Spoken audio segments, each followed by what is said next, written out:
All right, this is problem number 55 from chapter 12. It's on page 527. There's a figure given there, so please reference it. A small 250-gram collar C may slide on a semicircular rod, which may rotate about the vertical axis AB. When the rod is not rotating, the collar remains at A.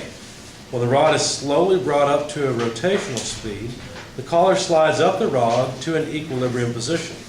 If the rod rotates up to a steady speed of 7.5 radians per second, determine the value of theta, in other words, the angle that the collar makes with respect to vertical, reached by the collar.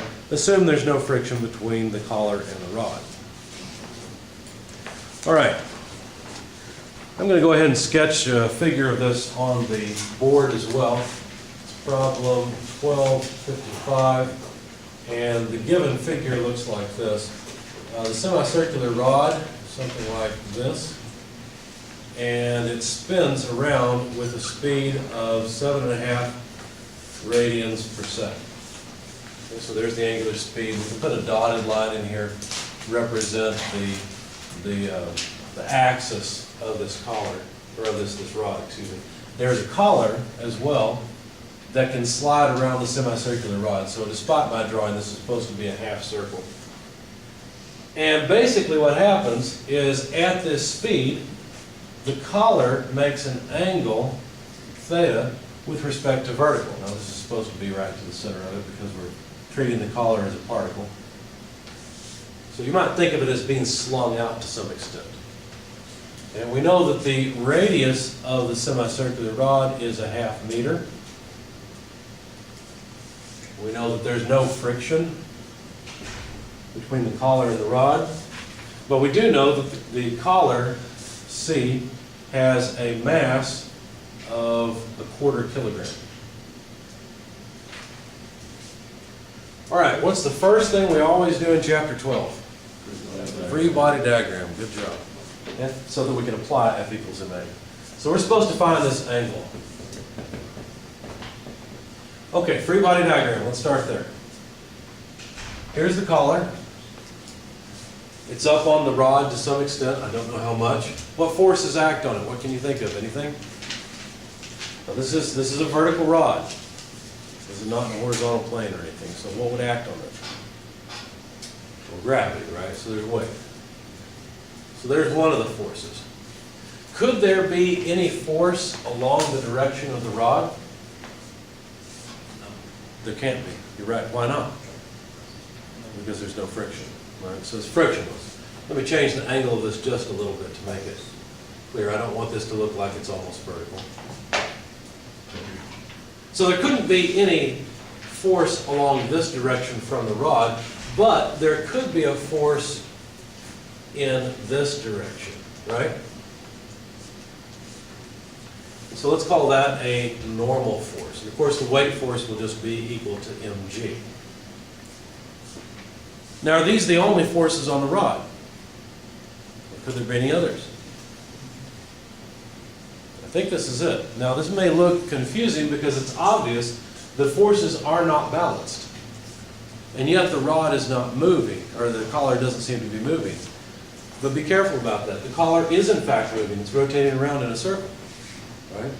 So there actually is a net force applied to it because its velocity, its tangential velocity, say it's rotating this way, its tangential velocity, which would be into the board at this point, is changing, right? The magnitude of that velocity is not changing, but the direction of that velocity is changing. So there must be an acceleration. Therefore, there must be some net force. Okay? Now, the normal force will have components. Let me pull it off to the side so we can look at it. The normal force will have, we call them X and Y components, because what I'm going to do essentially is set up an XY coordinate system. So basically, if we're looking at it here, it would be X and Y like this. Okay. But there's something special here. We know that the collar is not accelerating in the Y direction, is it? It has no velocity in the Y direction, and it remains that way. So therefore, the sum of the forces in the Y direction should be equal to 0. And so in Y, must be equal to the weight. But we're getting ahead of ourselves because we should write sum of forces. So let's do that. Summing forces in the x direction. Too, let's do y first since we just talked about it. Summing forces in the y direction. Let's see, in the y direction we would have ny and less mg for the weight. And that must be equal to the mass of the collar times the acceleration in the y direction. Okay, makes sense.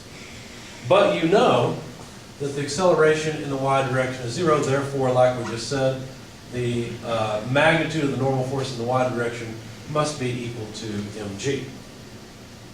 Now let's write the sum of forces in the x direction. So sum of forces x direction. What forces do we have?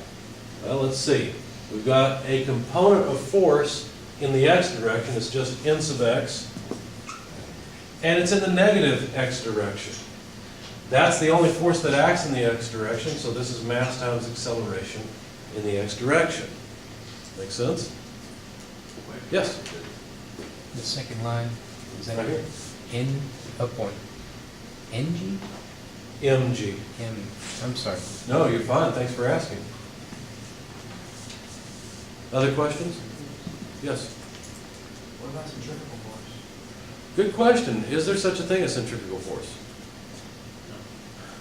There's really not. What, you have to be careful with this because your intuition will it's a great question.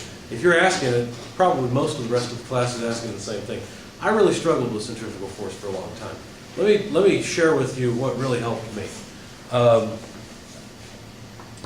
When I think of centrifugal force, I think of moving in the car, going around the corner, and if I have a drink in my hand or something, it tends to want to kind of go that way, if I'm curving to the left. If that's what I think. So I think of that as a force pulling that drink out of my hand. But that's not quite the right frame. See, the problem is we're used to sitting in a car as the car is moving, and we take the car to be our reference frame.